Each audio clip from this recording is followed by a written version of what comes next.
当然是继续，当然是继续。 Primeiramente, eu gostaria de começar por dar as boas-vindas a vocês e, em especial, todas as monjas que estão nos nossos ensinamentos de primavera e também os nossos amigos, os meus amigos de Dharma que estão me ouvindo pela internet. Eu desejo calorosas saudações a todos vocês. 다들야 남다 리제면 나누다니 리제니 습디움 바테다니 sab게바 아임비시테 다디 Então, nos versos autobiográficos Atos Excelentes, eu falarei hoje, então, sobre o 27º e 28º, e de acordo com a estrutura do comentário sobre o significado do seu assistente Sangi Paldru,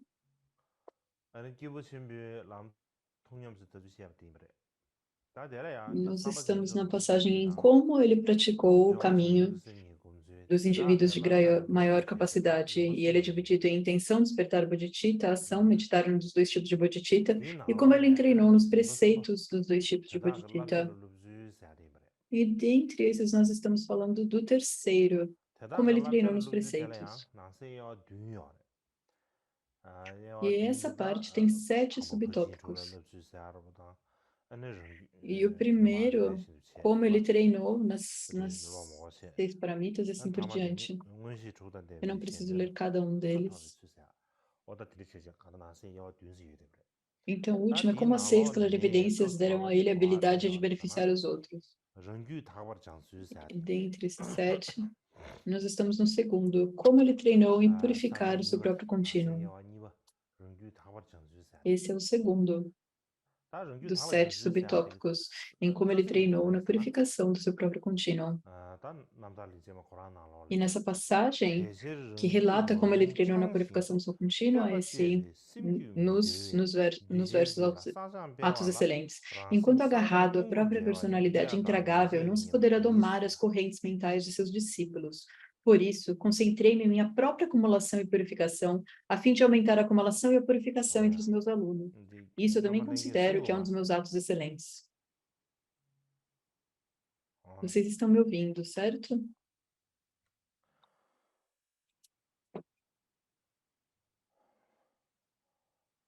다디 리제 남다 리제만 리제 수수미에베 나로네 갑딜야 Agora, dentre os 33 atos excelentes, nos versos autobiográficos, 갑딜야다 neste 리제 ponto, 습디마 차레 다디 나로네 가자 esse é a 리제 estrofe 습디마티 27, 미기도 주코랑가 esse é o 남달로네 ato excelente 자제 27. 가자 슈심비 슈르제제 다디인데야 E eu 겔론상게 falei a 비두세 respeito 자제 덴데다 자제 슈비나 desse ato excelente que é apresentado na própria, no 다데야 próprio 나라모네 texto 뭔데 뒤다 하다 봐도리야 escrito por Mikio Dorje. Agora nós eu irei 지존나로네 comentar em cima do comentário sobre o significado de Sangi Paldrup. 야군절래야 E então, 시주 na sociedade dos tempos 쭉 antigos, 말 até os dias 뺨내래야 de hoje, 저튼도 중긴 리베 람된 생긴 há grandes 내가 딱 한다 seres que dizem,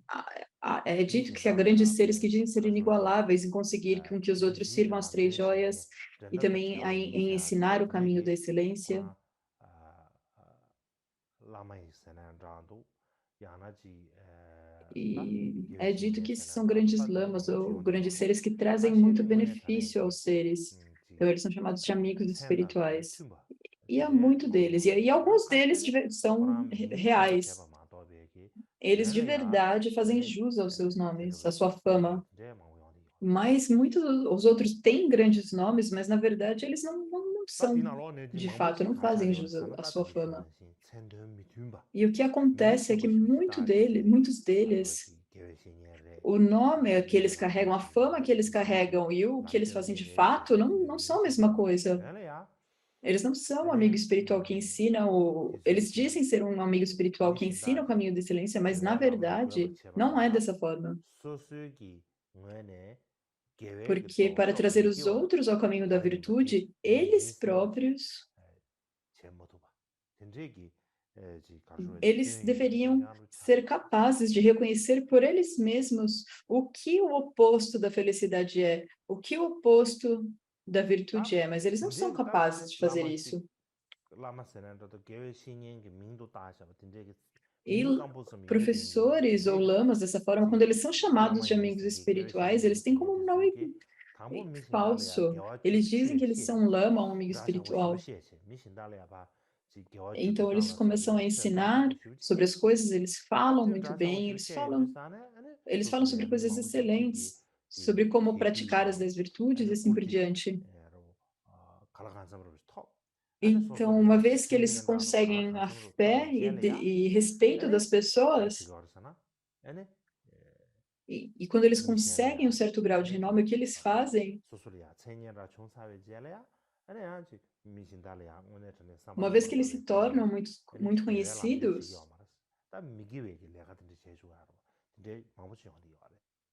eles não continuam ensinando as pessoas, ensinando as pessoas sobre a prática da virtude. Ao invés disso, eles ensinam a não virtude, o comportamento não virtuoso. E o Mikio Dorje diz que a razão disso é porque eles mesmos não têm certeza nem mesmo do que é virtuoso, eles não reconhecem o que é bom e o que é ruim. E por eles não saberem disso, então eles fazem com que os outros também cometam ofensas e tenham comportamentos não virtuosos. E essas pessoas, eles dizem ser lamas ou amigos espirituais,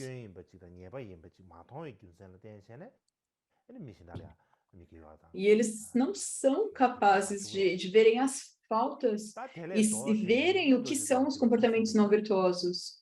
Então, eles colocam os outros para cometerem comportamentos não virtuosos. É isso que diz o Mikio Dorje.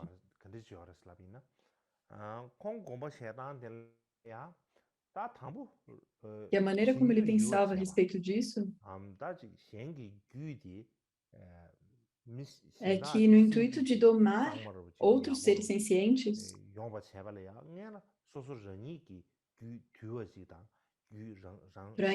no intuito de melhorar o continho mental de outra pessoa, é necessário primeiro domar a sua própria mente, purificar o seu próprio continho mental. Se você não fizer isso no seu próprio continho mental, então não há uma maneira de você poder purificar o continho mental de outra pessoa.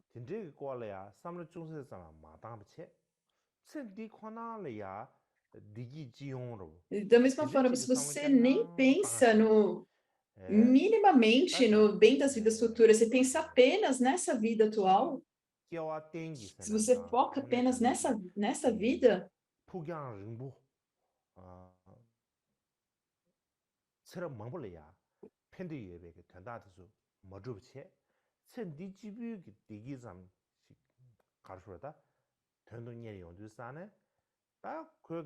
então, ao invés de fazer as coisas pensando no bem das vidas futuras, pensando a longo termo, e ao invés disso você só pensa na felicidade dessa vida,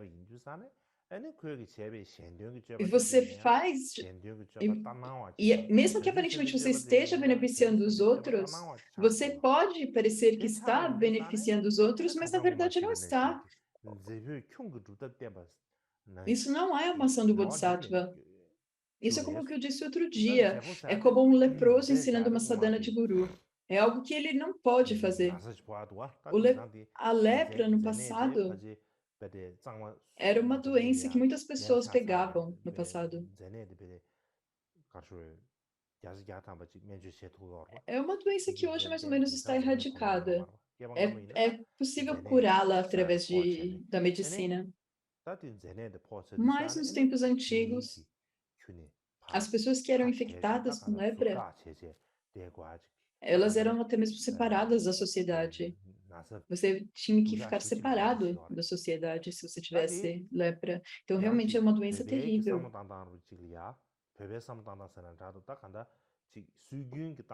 E a maneira que os tibetanos pensam a respeito disso, a maneira tradicional de pensar dos tibetanos é que a lepra é uma doença dos nagas. E o antídoto para os nagas é uma sadhana de Garuda. E a prática de Garuda. Então, o antídoto para naga é Garuda. Então, há muitas sadhanas diferentes de Garuda. Mas se você praticasse isso, então isso seria um antídoto para os nagas. E seria possível, então, de superar uma doença dos nagas. Mas se é uma pessoa que está infectada com lepra, e então se essa pessoa Então, se essa pessoa infectada com lepra, ela então ensinasse ou introduzisse uma outra pessoa a sadhana de Garuda, a uma sadhana de Garuda, então o que essa pessoa poderia pensar? Se ele, na verdade, sabe essa prática de Garuda tão bem, se ele mesmo pratica, por que que ele mesmo não foi capaz de se liberar da lepra? Por que ele mesmo não conseguiu alcançar isso? Então, ele bem, se ele está ensinando como praticar a sadhana de Garuda, em- então a pessoa realmente não acreditaria se isso acontecesse. Ela não ia se sentir confortável a receber esse ensinamento. Então, se do fundo da sua mente você está pensando apenas sobre essa vida, mesmo que do lado exterior pareça que você está fazendo uma prática de bodhisattva, ou que está fazendo pelo benefício dos outros, pode até parecer que você está fazendo assim, mas na verdade, já que você não tem bodhicitta de fato, então é difícil para ser algo realmente satisfatório. Então, o ponto principal disso é que se você não domou o seu próprio ser, então não há de forma alguma que você vai poder domar os outros.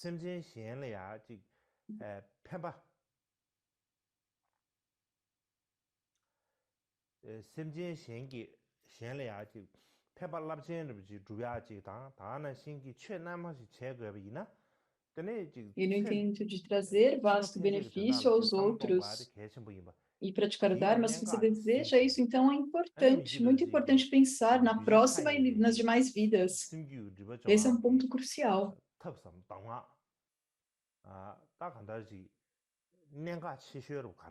E então, Mikyo Dorje, ele pensou, qual é o ponto mais importante das instruções para purificar os outros seres? Então, ele claramente compreendeu qual é o ponto crítico. Então, o que é que nos previne de saber o que nós devemos fazer ou não fazer?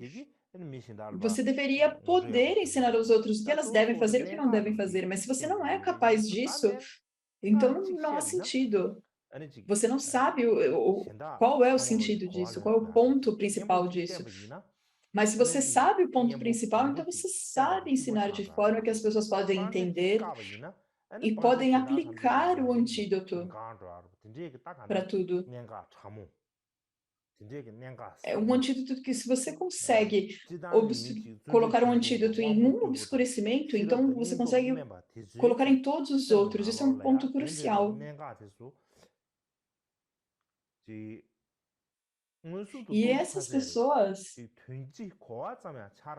basicamente, que não têm prática, elas não são capazes de ter a realização, elas apenas têm uma ideia conceitual do que significa.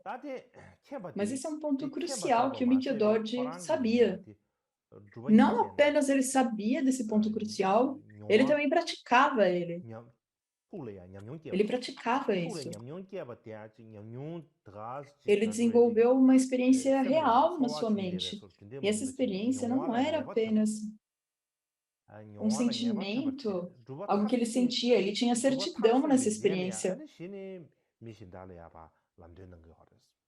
Então, ele alcançou a realização última da prática, e só depois disso ele ensinou aos outros. Mas outras pessoas, mesmo quando elas não têm apenas quando elas têm um parco entendimento, elas já vão ensinar outras pessoas. Então, o Mikyo Dorji, isso não é correto. E então, o Mikyo Dorji, ele tinha um excelente entendimento sobre os pontos cruciais do Dharma. E ainda assim, ele não estava satisfeito com esse mero entendimento. Ele colocou isso em prática, de acordo com a sua compreensão, e desenvolveu a experiência. E a experiência que ele desenvolveu não era apenas como um sentimento forte, mas era algo realmente certa, era a experiência de certidão. Ele tinha certeza. Então, apenas quando ele teve essa certeza, ele viu que ele era capaz de ensinar aos outros seres. Do contrário, esqueça praticar o Dharma no seu próprio ser. Você precisa incorporar o significado do Dharma no seu ser. Há muitas outras pessoas que nem mesmo tentaram incorporar o Dharma no próprio ser. Eles apenas têm uma ideia vaga. Eles não têm, na verdade, nenhuma ideia básica correta do que é isso. E elas acham que é suficiente receber algumas instruções, alguns empoderamentos, iniciações, ou ler alguma coisa, e pensam, está bem, eu entendo. E há tantos de nós que são assim, e pensam, eu entendo, eu sei qual é o ponto principal, eu sei como praticar o Dharma, nós dizemos. E nós pensamos dessa forma. E nós temos, assim, uma grande confiança. E nós pensamos, eu vou aos ensinamentos de verão. Então, agora eu vou dar ensinamentos, eu vou dar aulas de verão, eu vou ter muitos alunos, e vou fazer todos os alunos fazerem retiros. E eles dizem todos esses tipos de coisas muito impressionantes, eles ensinam muitas coisas, mas, na verdade, eles mesmos, eles nem mesmo tentaram desenvolver uma experiência. Então, esqueça completamente ter uma compreensão absoluta, completa do Dharma. Eles não têm nem mesmo uma compreensão parcial. Então, o Lama recita o texto e dá alguns ensinamentos, transmissões, e eles olham o texto, e eles pensam, sim, eu entendo, eu compreendo tudo agora. E eles ficam satisfeitos com isso. Então, eles ficam com essa grande confiança para que eles mesmos agora podem dar ensinamentos. Então, resumidamente,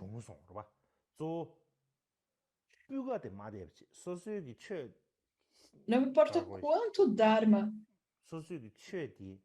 eles recebem, eles não estão pensando na qualidade.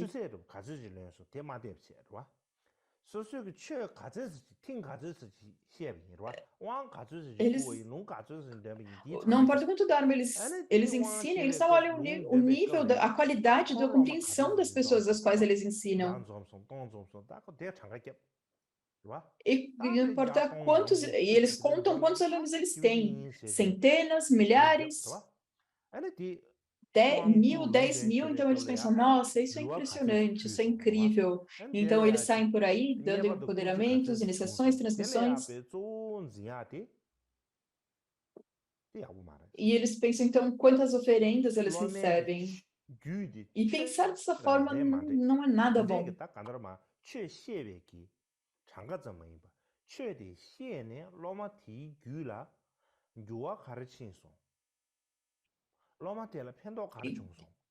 Então, eles não pensam se esses alunos eles incorporaram o Dharma nos seus seres. Eles apenas pensam quanto eles fizeram de oferendas. Ao invés de pensar primariamente no que é realmente importante, eles pensam, quantas pessoas foram até os seus ensinamentos? Quantos empoderamentos eles foram? Quando as pessoas pensam num professor. E essa é uma maneira muito ruim de agir. Isso está destruindo o Dharma. Esses são os homens e mulheres que destroem os ensinamentos do Buda. Essa não é a forma de se comportar de alguém que realmente detém os ensinamentos. E o Nikkei considerava essa maneira de agir como algo muito ruim.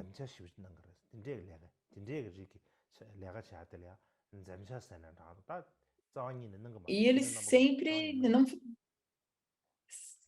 E ele se negava a agir dessa forma, ele nunca fazia isso em nenhuma circunstância. Então, quando se pensa da forma como os mestres autênticos dão instruções, eles primeiro checam se o aluno incorporou o Dharma no seu ser. É dessa forma que deveria ser feito. Se você ainda... A primeira coisa é ver se você incorporou o Dharma no seu ser ou não. Isso deveria ser mais importante. Por exemplo, os gurus Kagyu, os gurus da Kagyu, se nós olharmos como eles dão instruções, é muito diferente. A razão para ser dessa forma é que o Jegampopa, ele explicou isso em uma citação. Então, primeiro eu irei recitar o que o Gampopa disse. Então, isso diz, no futuro, quando os gurus não tiverem experiência e os alunos não tiverem devoção, quando eles apenas derem instruções como transmissões, os meus ensinamentos desaparecerão. E isso é o que o Gampopa disse. Então, a maneira como nós deveríamos compreender isso é que no futuro,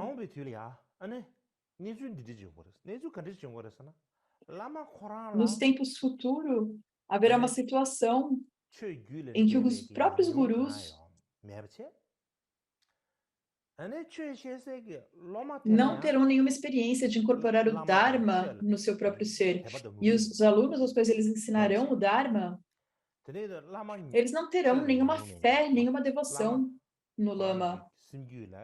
Você tem um guru, então, sem experiência, um Lama que não pratica o Dharma, que não tem prática e realização do Dharma, e os alunos não têm fé e devoção no Dharma, não têm fé e devoção no Lama. Porém, eles ainda fingem estar dando instruções ou transmissões. Eles agem como se eles estivessem ensinando o Dharma. Ele diz que isso irá acontecer. E nesse tempo, quando isso acontecer, o que isso mostra é que os meus ensinamentos desaparecerão. O Gampopa disse isso, que os ensinamentos... Esse é um sinal que os ensinamentos da Dakpo-kagyu terão desaparecido, estarão desaparecendo.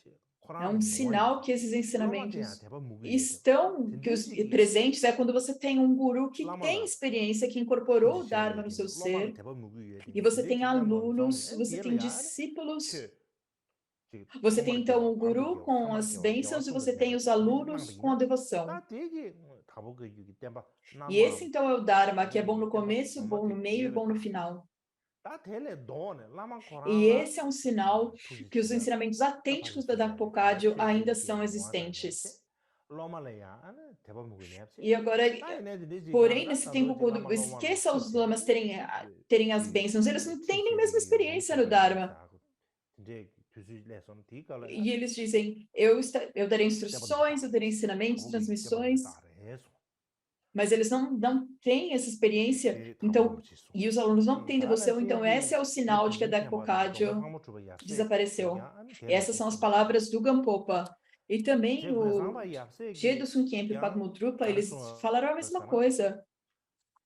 O que os discípulos dele, o que eles disseram aos seus discípulos era, eu nunca ensinei nenhuma única palavra da qual eu não tenha praticado e ganhado experiência eu mesmo.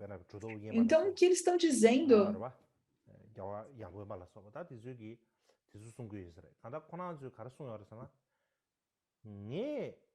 O que eles dizem é que se eu não tenha praticado, se eu não tiver praticado o Dharma, se eu não tiver incorporado isso no meu ser e desenvolvido experiência, então eu nunca ensinei nenhuma única palavra a respeito desse Dharma. Mesmo que eu ensine alguém apenas uma palavra, tem que ser uma palavra da qual eu realmente pratiquei e eu realmente ganhei experiência. Então, eu concedo esse ensinamento. Se não apenas palavras secas, praticar sem ganhar experiência, isso não serve para nada, eles dizem. E o que isso mostra é que o Dharma que eles ensinam Dharma experiencial, não são palavras secas, não são palavras sem sentido, não é da boca para fora. Eles desenvolveram uma experiência real do que o Dharma realmente é nos seus seres. Então, eles não estão ensinando apenas da boca para fora. Então, o Mikyo Dorji,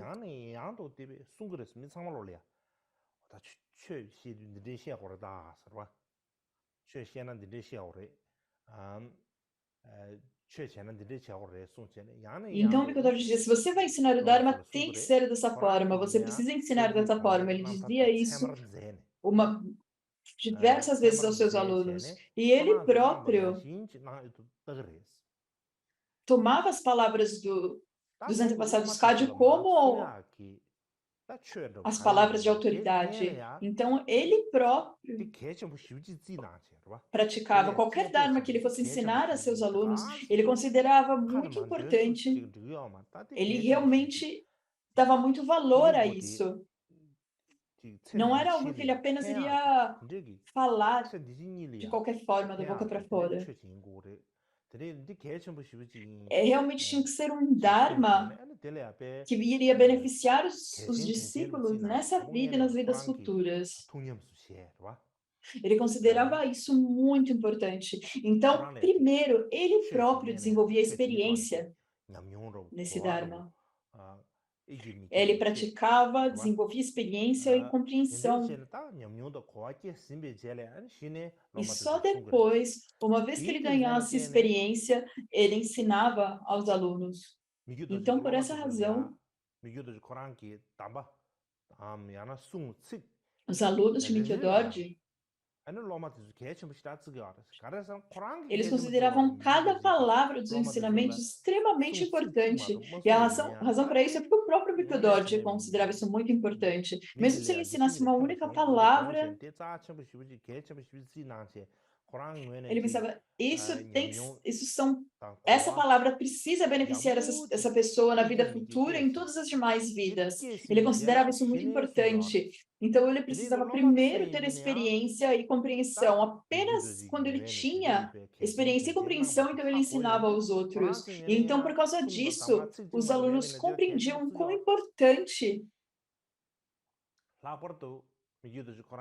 E por causa disso, os alunos consideravam isso também extremamente importante.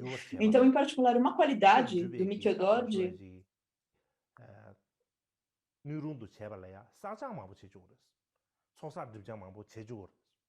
ele tinha alunos que faziam muitas acumulações e purificações.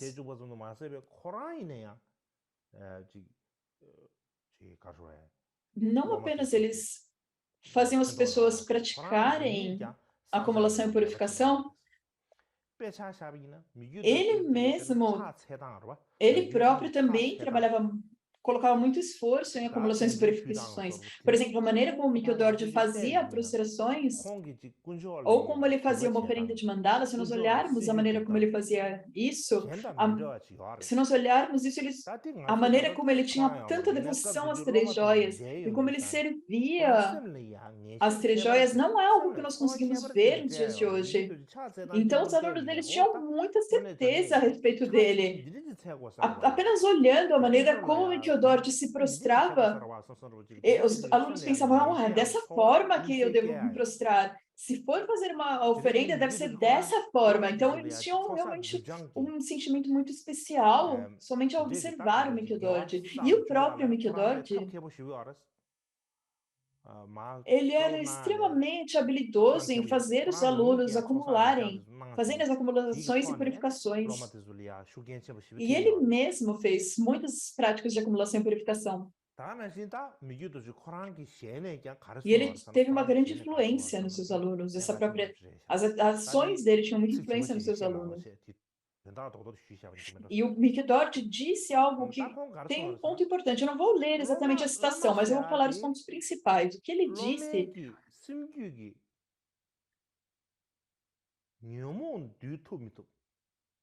é que um guru, ele deve levar essa preocupação Ele deve se preocupar se ele realmente vai conseguir domar as aflições dos alunos. E essa é uma preocupação, esse é um pensamento que o guru deve ser capaz de sentir essa preocupação até mesmo nos seus sonhos. Ele deveria sonhar com essa preocupação de se ele irá conseguir domar as aflições dos alunos ou não. Um guru, ele deveria se preocupar muito se ele pode ou não domar as aflições dos seus alunos.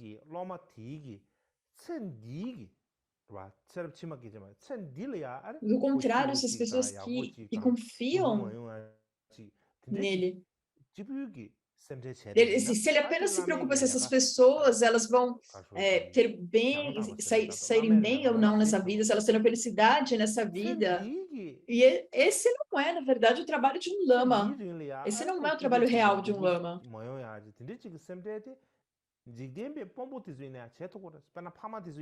Se ele apenas se preocupa se tudo vai sair bem ou vai ter felicidade nessa vida, isso é o que uma pessoa mundana faz. Os pais se preocupam sobre isso, e nos tempos antigos, então nós tínhamos os senhores e os súditos. Então os senhores, eles supervisionavam os súditos, e eles se preocupavam com os desejos dos seus súditos. Então, alguém que apenas se preocupa com bem-estar e alegrias dessa vida, esse não é o trabalho de um lama. O trabalho de um lama é primariamente ver se ele pode domar as aflições dos alunos ou não. Ele não deveria se preocupar se eles vão conseguir obter comida, bebida, roupas e assim por diante. Isso é algo que os pais devem fazer ou que os senhorios devem fazer. Isso não é uma responsabilidade particular de um lama. Então, a responsabilidade principal de um lama é ver se ele é capaz de domar as aflições dos contínuos mentais dos seus alunos ou não. Por exemplo, se eles conseguem pegar um couro e tornar isso macio e maleável, isso é algo que eles deveriam se preocupar. Essa é a responsabilidade do lama. E quanto aos alunos, se eles puderem realmente confiar em si mesmos, confiar a si mesmos, os lamas, de forma completa,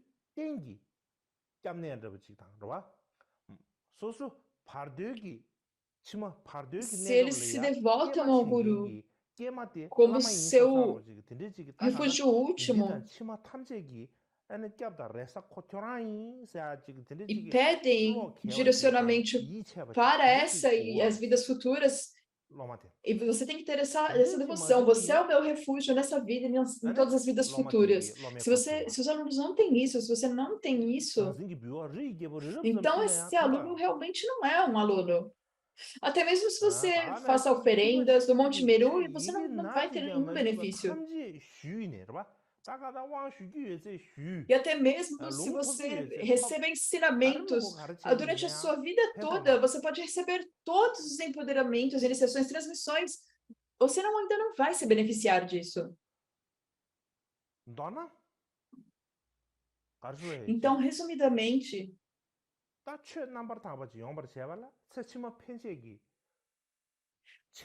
para que o Dharma ele seja verdadeiro, ele deve ser pelo bem da vida futura e de todas as demais vidas futuras. Você precisa pensar nas vidas futuras, você precisa pensar na próxima vida, você precisa estar trabalhando. O seu objetivo deveria ser o bem das próximas vidas. Se você apenas faz as coisas pelo bem dessa vida, então não importa o que você faça.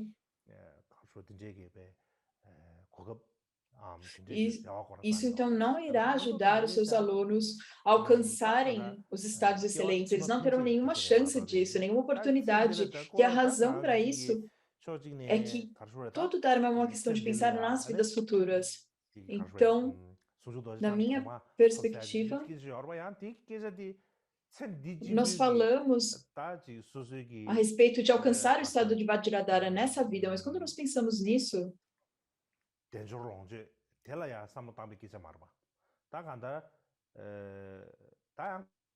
Isso não é uma questão de alcançar pelo bem dessa vida, é uma maneira diferente de pensar. Mas se você apenas pensa em fazer as coisas pelo bem dessa própria vida, se você não pensa em outras vidas futuras de forma alguma, então é difícil de praticar o Dharma de forma genuína. Então é isso que o Mikio Dorji fala. E é isso que ele ensinava. E não apenas é o que ele ensinava. No seu Namtar, na sua história de vida, também fica claro que ele não tinha desejo por prazeres sensoriais, ele também não era distraído, ele não tinha distrações, ele não tinha interesse pelas preocupações mundanas, ele nunca tentava enganar outras pessoas, ele nunca agia como um charlatão. Isso era algo natural, que começou de forma natural. E da mesma forma, ele também nunca ensinou o Dharma errado.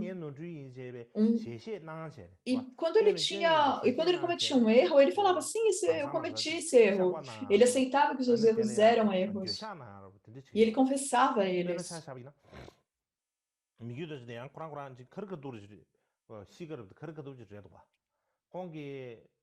E o Mikio Dorji, ele era muito direto, a sua própria natureza, assim, era ser muito direto.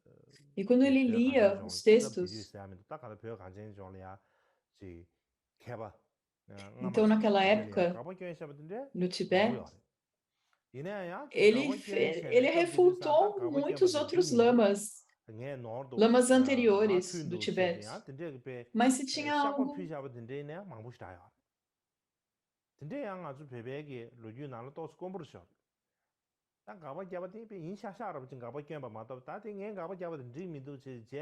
então, quando ele via algo que estava errado e ele refutava isso, então ele fazia uma confissão.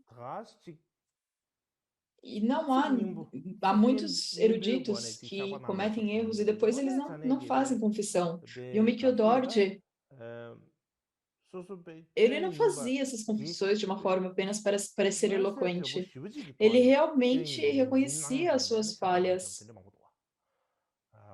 Então, ele realmente purificava o que ele fazia de errado. Isso realmente é uma qualidade particular dele. E o Mikio Dorji, quando ele ensinava Dharma às pessoas,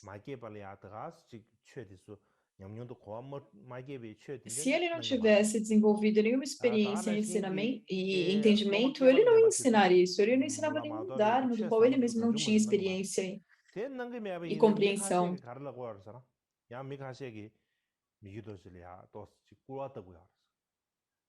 Então, algumas pessoas criticavam o Mikio Dorji. E o que elas diziam? Eles diziam, o Mikio Dorji é muito rígido. Ele é muito rígido, ele não dá iniciações e ensinamentos. E seu conhecimento é muito restrito. Ele é como se ele não tivesse habilidade, ele não tem o que é necessário para dar os ensinamentos, ele não tem os meios para isso. Parece que ele não estudou muito. Outros grandes professores estudaram muitos diferentes dharmas e escrituras, mas o Mikio Dorji não estudou muito. E quando ele dá instruções,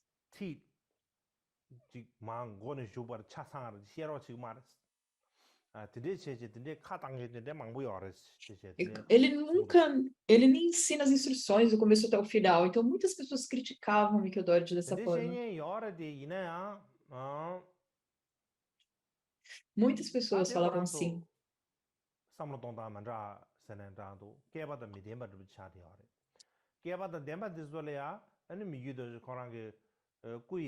Mas eles falavam isso porque eles não tinham muita sorte. Aqueles que tinham sorte, apenas um pequeno exemplo do seu corpo, ou apenas uma única palavra era capaz de inspirar e de ensinar algo para eles. Se estivesse ele falando do desejo de liberação do samsara, sobre fé nas 3 joias, ou em escolher cuidadosamente ou que adotaram, que abandonaram, causa e efeito kármico, o treinamento na bodhicitta e o treinamento nos caminhos e níveis. Apenas por uma única palavra, ele era capaz de realmente beneficiar as pessoas verdadeiramente. E eles adquiriam conhecimento e eles aprendiam com ele. E então, por isso, o Mikyo Dorji, a sua vida e o seu exemplo e a maneira como ele ensinou os alunos, se você compreender, você pode começar a pensar que não há ninguém nessa terra que pode me guiar a esse nível de onisciência e mostrar o caminho. Então, as pessoas elas sentiam muita confiança a respeito disso. Elas podiam desenvolver uma certidão absoluta a respeito dele. E eles pensavam que o Dorji é um lama que realmente eu posso confiar, ele irá me ensinar. E muitos alunos tinham essa grande certeza. Talvez não eram muitos, mas como o próprio Mikyo Dorji diz, esse era uma das suas grandes qualidades. Não haviam muitas pessoas que eram capazes de compreender o seu exemplo, mas havia algumas. E essas algumas pessoas, elas tinham muita certeza que ele seria capaz de guiá-las no caminho da onisciência e liberação. E elas pensavam, não há ninguém melhor do que o Mikyo Dorji. Então, era realmente um sentimento decisivo.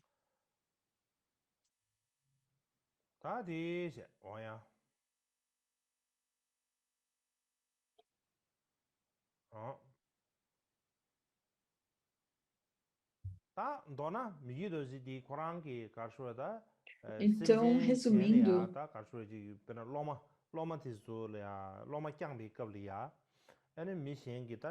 o Mikyo Dorji, quando ele estava guiando os seus alunos,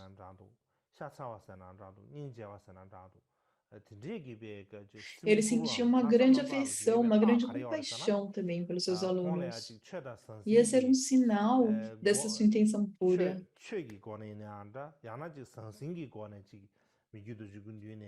Então, quando as pessoas depositavam suas esperanças no Mikyo Dorji, seja para o Dharma, para coisas mundanas, quando as pessoas vinham até ele para pedir por roupas, comidas, também vinham pedir para o Dharma, e assim por diante. Então, o Mikyo Dorji, sem nenhuma manipulação, sem nenhum fingimento, o Mikyo Dorji tratava todos eles muito bem, e ele fazia o que ele podia para ajudá-los. E ele fazia o que ele pudesse para sustentá-los, mesmo seja em termos de Dharma ou em termos materiais. E não importa o que ele fazia, ele estava sempre fazendo algo para beneficiar os outros seres. Oferecendo Dharma àqueles que precisavam de Dharma, dando coisas materiais para aquelas pessoas que precisavam de coisas materiais. E alguns deles, algumas pessoas não queriam, na verdade, Dharma. Elas tinham apenas objetivos mundanos. E quando elas vinham ao Mikyo Dorji, elas fingiam que elas tinham que elas queriam aprender o Dharma, e naquela época o Karmapa Mikyo Dorji era o lama mais famoso no Tibete. Então as pessoas vinham até ele e pediam transmissões e ensinamentos, e no futuro elas fariam, e posteriormente ele falava, eu recebi este Dharma do Karmapa, eu recebi esse empoderamento do Karmapa, essa transmissão. Então elas tentavam fazer isso. E para esse tipo de pessoa, havia pessoas que vinham até o Mikyo Dorji com esse tipo de pensamento e intenção.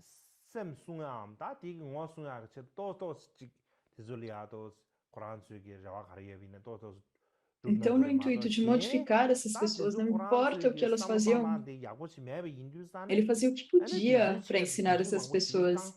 E a sua 아니 atitude 코란레 지 não era, 가서 초사 não 집장 era boa. Ele 디주 passava 왕 muito tempo 촐라당 com essas 미기도 pessoas 지글이야 심지신 딱 e 텔라 elas 서베긴 faziam ele 지디 perder 왕고 muito 스나요 봐 tempo 디주 촐라로 땅 디네 셰비나 아니 핑규 para 사바디야 praticar a acumulação 와바도 e 딱 콜라 purificação. 때네 아니 미기도 지기 제바당 틀레 망고 싶지 E 딱 eles 거 디주 tiravam 왕고 싶 tempo do 촐라 시기 Mikidot de beneficiar outras pessoas. 가져들이냐 Então, eles 고 디보고 desperdiçavam o 차도 tempo de todo mundo. 근데 딱 디균선 E 때네 다 se 디서로 미 o Mikidot desperdiçasse o seu tempo dessa forma, então a pessoa acumularia más ações. Então, se a pessoa não tinha intenção pura, ele, na verdade, não perdia muito tempo com ela. Agora, se fosse alguém que realmente deseja praticar o Dharma com seu coração, se realmente deseja praticar o Dharma do fundo do coração,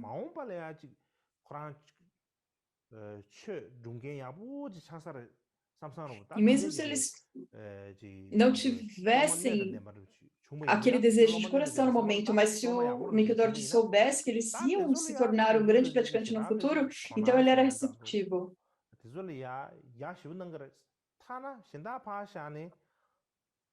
E o Mikidot, então, ele fazia o melhor que ele pudesse para essas pessoas. Ele passava muito tempo apenas falando com essas pessoas, ou mesmo até conversando com eles. Ele passava tempo com eles, apenas até brincando, contando. Mas ele e não apenas com o Dharma, apenas tendo conversas comuns e brincando com eles e rindo com eles. E ele passava muito tempo fazendo isso.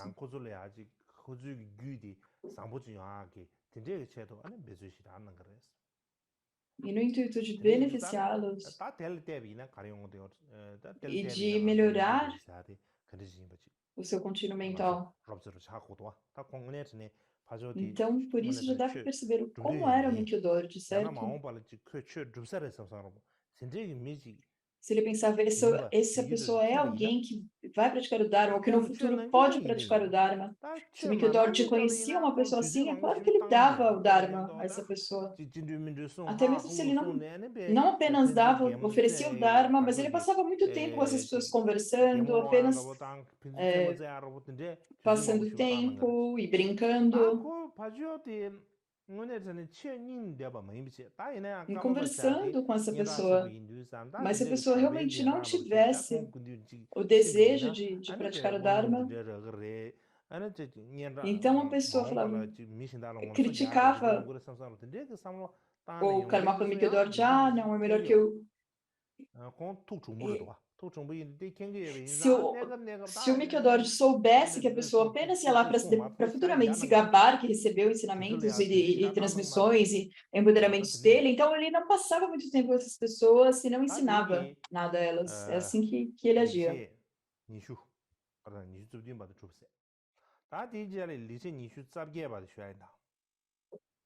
Então, aqui se completa o 27º ato excelente. E o próximo é o 28º.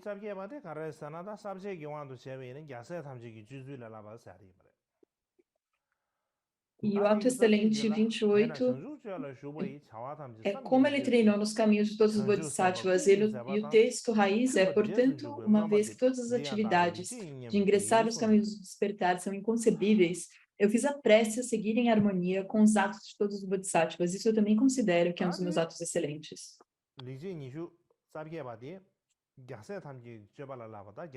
Então, esse ato excelente número 28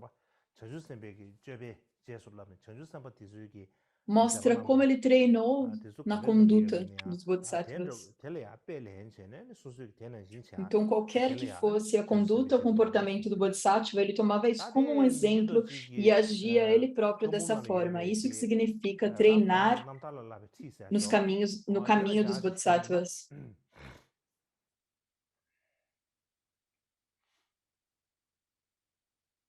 E se nós descrevermos esse verso de acordo com as instruções de treinamento na história de liberação de Mikidot, como eu disse antes, no intuito de domar os outros, primeiro é necessário domar o seu próprio ser. No intuito de purificar os outros, é necessário primeiro melhorar e purificar a sua própria mente. Do contrário, se a sua própria mente não foi purificada e você acha que você pode purificar a mente dos outros, isso é ter confiança demais. Por isso você é preciso reconhecer as suas falhas como falhas e as suas qualidades como qualidades. E para os defeitos é necessário fazer tudo para diminuí-las, e as suas qualidades você precisa fazer tudo para aumentá-las.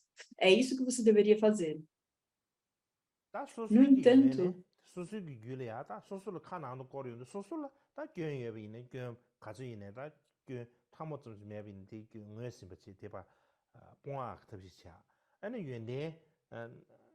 você precisa ser capaz de fazer o que você puder para abandonar os defeitos do seu próprio ser. E até mesmo se você tem poucas qualidades, você tem que considerá-las importantes e fazer o que você puder para melhorá-las. Se você fica apenas olhando para os defeitos dos outros,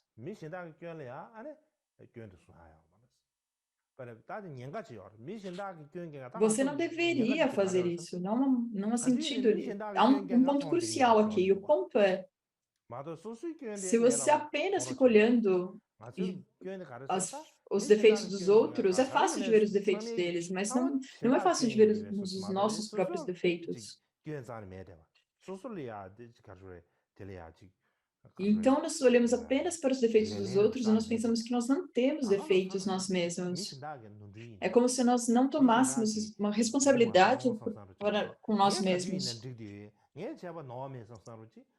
E nós pensamos as outras pessoas que estão sempre cometendo erros e tendo defeitos. Eu não tenho defeitos. Então, quando você vê defeitos dos outros, das outras pessoas, ao invés de olhar apenas para os defeitos, e você apenas considera que você tem qualidades, se você pensar, eu estou bem. Isso há um grande perigo nisso. E o perigo é que se nós estamos sempre falando dos defeitos dos outros e criticando as outras pessoas e falando, você não deveria agir assim, você não deveria fazer isso. Então, estamos sempre culpando os outros. Esse é o perigo. Porque nós ficamos muito orgulhosos de nós mesmos. E nós pensamos, eu sempre estou certo, eu sempre estou bem. E há muitos tipos diferentes de orgulho. Quando nós falamos de orgulho, há muitos tipos diferentes, certo? Então, nós pensando nos diferentes tipos de orgulho, um deles é pensando, eu sou correto, eu não cometo erros. Esse é um grande perigo.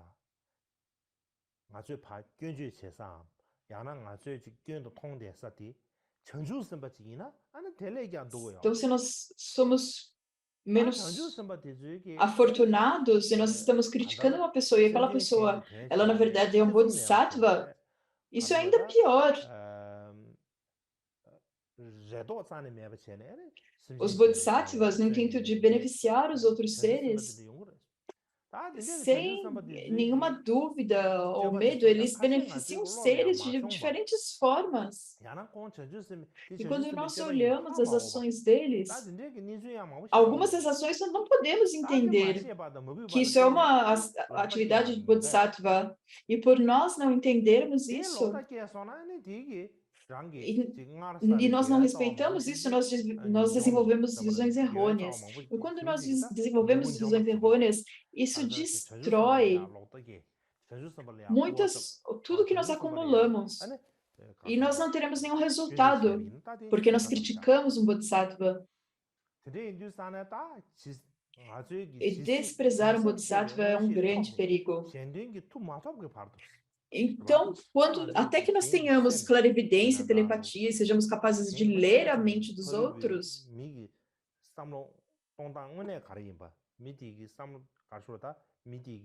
Então, nós pudermos reconhecer o que aquele ser, o que cada ser realmente era, o que cada pessoa realmente era, e nós podemos entender em que nível as pessoas estão agindo.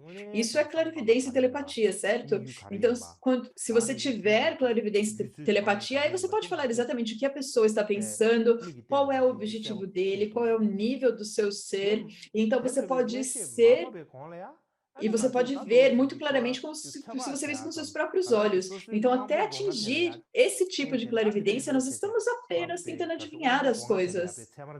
Nós olhamos para as coisas externas com os nossos 5 sentidos e nós tomamos os nossos 5 sentidos como sendo autoridades. E nós não pensamos, mas os nossos 5 sentidos nos enganam o tempo todo. Quando nós falamos sobre os cientistas, quando eles falam sobre as nossas 5 faculdades mentais, as nossas 5 faculdades sensoriais, eles mesmos falam que elas não são confiáveis. E eles demonstram que muitas vezes não são confiáveis, as nossas 5 faculdades sensoriais, os nossos 5 sentidos. Então, até que nós tenhamos atingido clarividência e telepatia, e que nós então podemos tomar nossos sentidos como confiantes, nós não deveríamos tomar nossos sentidos como sendo confiáveis. Nós não deveríamos achar que nós entendemos algo, descobrimos algo. Por favor, aguardem um momento.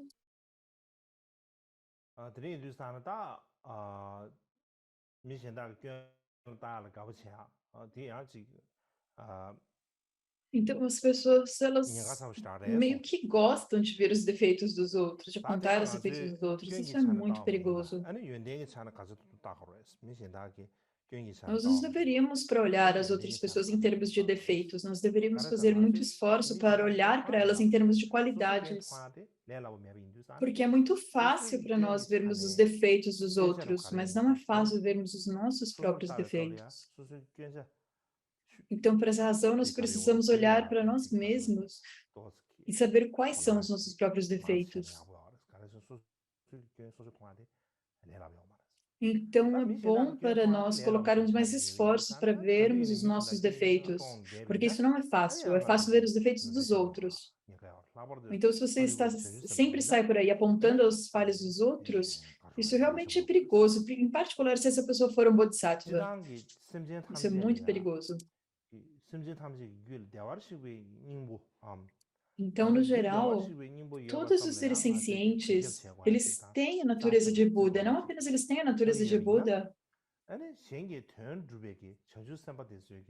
nós precisamos considerá-la importante e sagrada. E a razão para isso, e essa é a razão pelo qual os bodhisattvas beneficiam os seres. Eles se engajam em beneficiar os outros sem esperanças e medos e sem desejos próprios, interesse próprio, porque eles consideram os outros seres realmente importantes, realmente valiosos. E é claro que às vezes os bodhisattvas eles não são totalmente habilidosos. Nem todos os bodhisattvas estão nos níveis mais elevados. Então, é possível que os bodhisattvas, nem todos os bodhisattvas sejam totalmente habilidosos nos seus meios hábeis. Mas, em todo caso, o bodhisattva, ele é uma pessoa, certo? Então, é possível que ele cometa erros. É possível que ele cometa erros, às vezes. Mas, comparado ao restante dos seres sencientes, o bodhisattva ele pode parecer uma pessoa comum, mas ele é uma fonte inesgotável de qualidades, porque o bodhisattva ele pensa nos outros seres.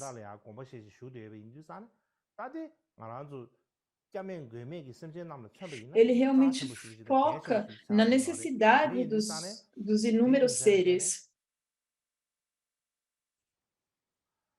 Isso é algo muito significativo. Então, por essa razão,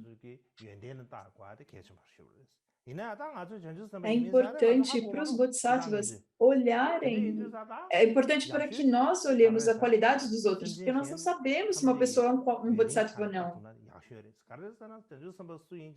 Então, o melhor é apenas olhar as qualidades dos outros seres, porque nós não somos capazes de saber quem é um Bodhisattva, quem não é.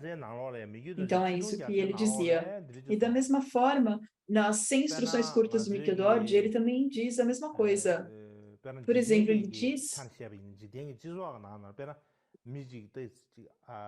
falando em termos mundanos, por exemplo, alguém que não tem uma boa visão, eles não têm uma boa aparência, um rosto com uma boa aparência, ou uma pessoa que tem alguma deficiência. Se você aponta para isso e como fale desses defeitos deles, isso é como uma ofensa, certo? Nós falamos isso de discriminação. Nas nossas línguas, nós chamamos isso de discriminação, certo? Então, da mesma forma, no Dharma, nós temos as violações da disciplina, certo? Nós temos, você não deveria apontar o defeito dos outros para mostrar às outras pessoas. Em resumo, você não deveria pensar nada a respeito dos defeitos dos outros. Você deveria parar de olhar os defeitos dos outros. Mas o que você faz quando você vê uma falha em outra pessoa, quando você é um defeito? Às vezes, sim, você vê um defeito em uma outra pessoa, você pensa, isso realmente é um defeito. E quando você vê esse defeito, o que você deveria fazer? Quando você vê esse defeito, você deve fazer aspiração para que essa pessoa nunca mais tenha esse defeito. E pensar para que eu mesmo, e ore para que eu mesmo nunca mais veja esse defeito no futuro. Nós estamos falando não apenas em termos da nossa mente, mas esse ser senciente que, devido ao tipo de conexão karma, é que nós vemos isso como um defeito. Nem todas as pessoas vão ver isso como defeito. Algumas pessoas vão ver isso como defeito. Algumas pessoas verão os defeitos dessa pessoa, algumas pessoas não verão os defeitos. Então, isso é devido aos nossos imprints, às nossas impressões, ao tipo de é devido ao tipo de conexão kármica que nós temos, aos diferentes tipos de impressões kármicas, que nós vemos as pessoas de uma forma. Por exemplo, ao olhar a cor azul, se nós temos 100 pessoas olhando a cor azul, mas para cada pessoa, o azul que cada pessoa vê, o azul que eu vejo, o azul que outra pessoa vê, ele é um pouco diferente. E há muita explicação para isso, mas nós não precisamos ir a fundo nessas explicações complicadas. Mas, basicamente, isso é devido às nossas impressões mentais, à nossa confusão. E devido à maneira como a nossa confusão funciona, devido ao nosso karma e às nossas aflições mentais, nós vamos ver que cada pessoa tem uma maneira diferente de ver as coisas. E isso é devido ao nosso karma e às nossas aflições.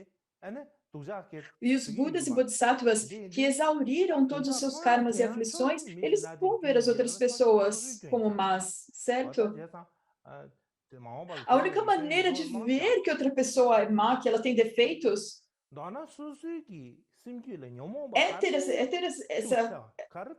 essas impressões kármicas. Então, nós devemos rezar fervorosamente para que nós não vejamos mais esses defeitos no futuro.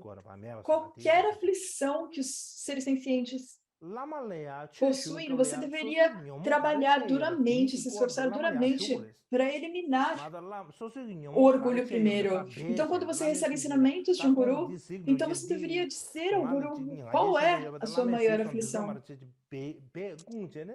Você poderia dizer, eu tenho orgulho. E você pensa, seria melhor que o guru não visse que eu tenho orgulho. Ao invés disso, o que quer que você tenha, qualquer que seja a sua aflição, você deveria explicar ao seu guru. E o guru, então, vai te ensinar o Dharma, que vai ser o antídoto para essa sua aflição.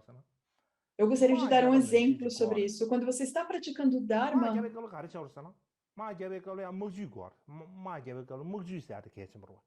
o que você precisa fazer? Você precisa ter diferentes métodos. E o método é que de fora você tem uma coisa diferente e dentro você cria de uma outra forma. Então, de fora você divide. Então, você tem o interno e o externo trabalhando juntos. Então, da mesma forma,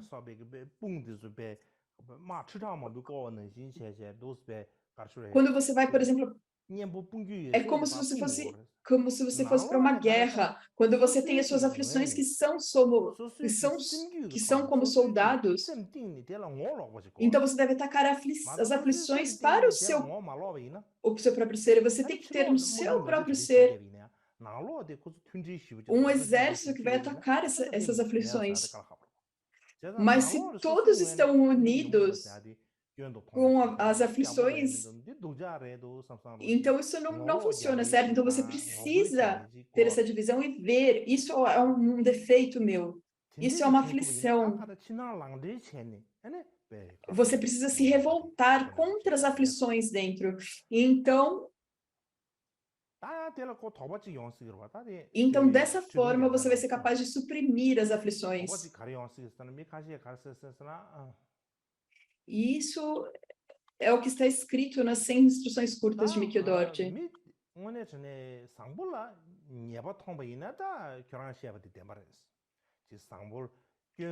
E alguma dúvida que as pessoas têm é que é verdade se você ver uma pessoa que se você ver um defeito como não sendo um defeito, como sendo uma coisa boa, não é isso. Quando você vê um defeito, qual que é o problema de ver um defeito como defeito? Qual seria o problema disso? Como as pessoas questionam isso?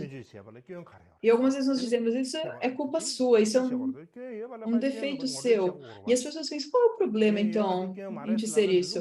Se uma pessoa tem um defeito, você deveria apontar esse defeito.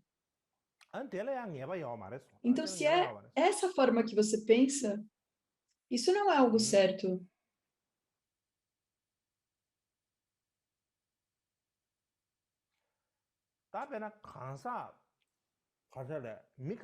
Por exemplo, há algumas pessoas que acumularam más ações. E em termos de cometer más ações, uma pessoa pode ter acumulado muitos defeitos.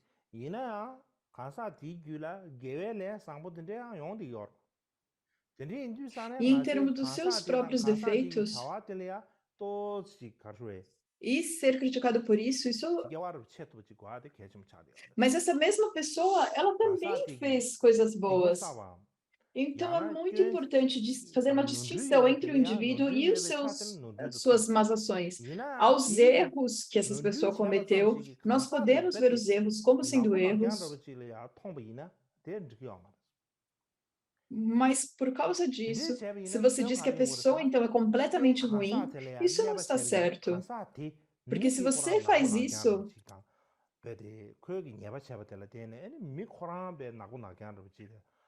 é por criticar a pessoa como sendo completamente uma pessoa ruim e dizer que elas são terríveis, uma pessoa horrível.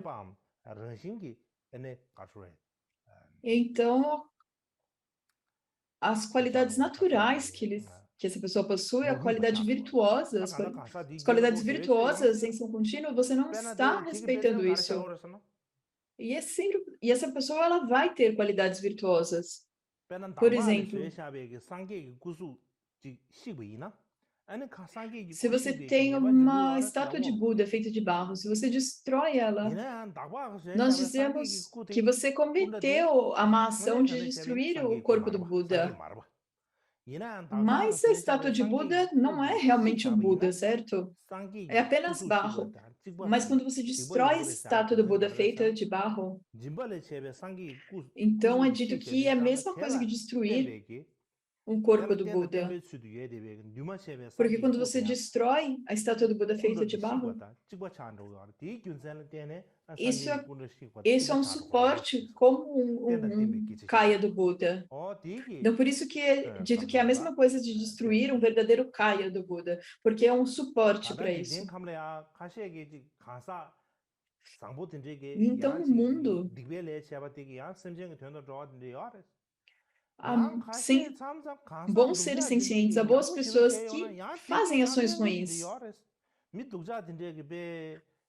Algumas vezes eles têm uma ação que pode ser prejudicial. E quando uma pessoa ruim,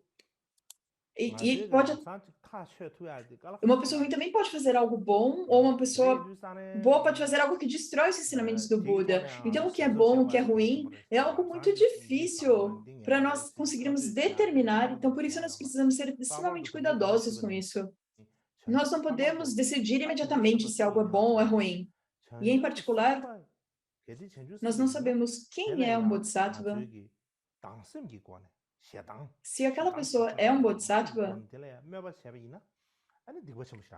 e se nós sentimos raiva, se nós temos ódio por ele, se nós praticamos, então essa é uma grande má ação.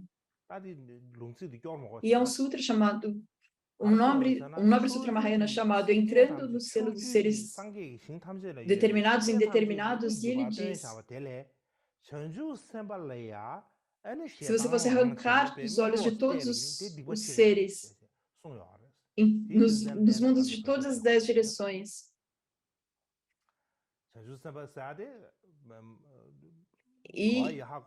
e apenas um único ser olhasse com raiva para um Bodhisattva, isso seria realmente muito ruim. E nós não sabemos quem é um Bodhisattva. É possível que os Bodhisattvas estejam, por exemplo, entre formigas. Pode ser um gato ou um cachorro, pode ser um Bodhisattva. Os Bodhisattvas não são necessariamente humanos. Então, se nós podemos fazer uma conexão virtuosa com seres, isso é muito bom. E se nós pensamos que nós não conseguimos fazer uma boa conexão com todos os seres, nós pelo menos podemos não julgar. Nós precisamos não fazer julgamentos em termos de aversão e apego, e termos um enviesamento a respeito das pessoas. E esse sutra diz algo que realmente... Não, um amigo espiritual Neuro Supra disse algo que nós realmente devemos manter em nossa mente. Nos dias de hoje, o que as pessoas pensam...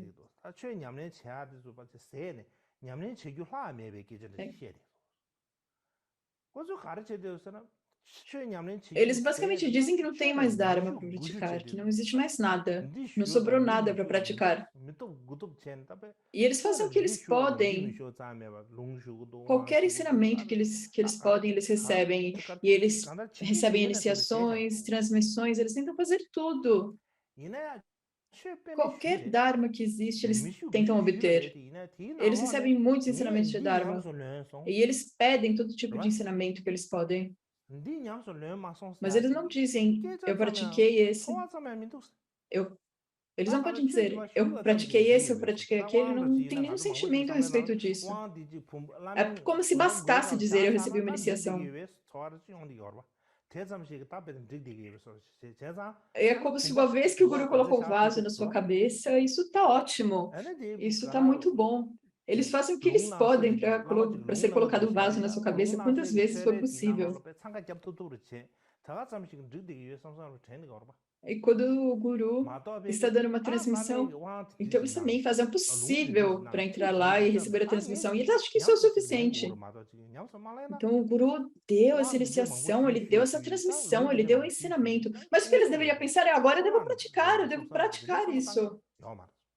Mas se eles não pensam isso, se eles só querem receber os ensinamentos e transmissões, isso é alguma coisa sem sentido, isso é tudo vazio.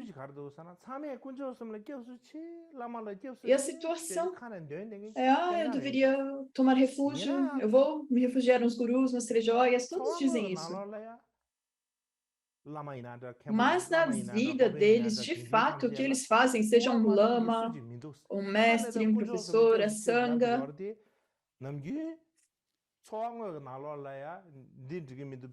Eles dizem que não vão criticar essas pessoas, mas na vida real o que eles fazem não é isso.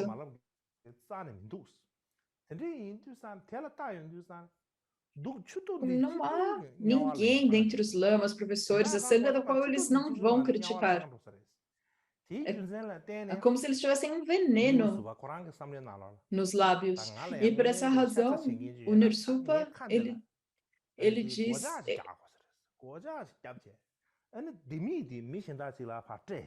ele fala, se alguém realmente se importasse com essas pessoas, era melhor colocar um cadeado nesses lábios, trancar esses lábios e dar a chave para outras pessoas. Então, apenas quando eu precisasse comer, iria tirar e abrir esse cadeado. Então, apenas quando fosse a hora da refeição, você chama a pessoa que tem a chave e abre a sua boca. Mas o contrário é melhor apenas ficar com a minha boca fechada. Ele falava isso, porque esses lábios, essa minha boca vai dar muito trabalho, vai me colocar em perigo. Isso é algo que nós podemos entender, certo? Eu acredito que isso é o suficiente por hoje.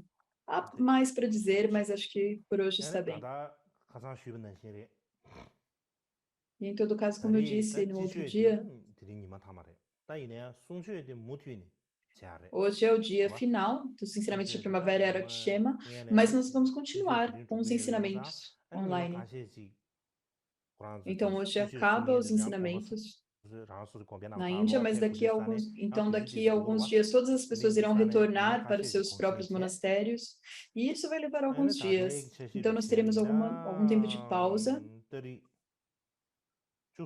E se nós olharmos para os nossos planos, nós iremos voltar no dia 13 com os ensinamentos, na próxima quinta-feira. E eu acredito que nós iremos mudar novamente a hora dos ensinamentos, mas isso será anunciado depois.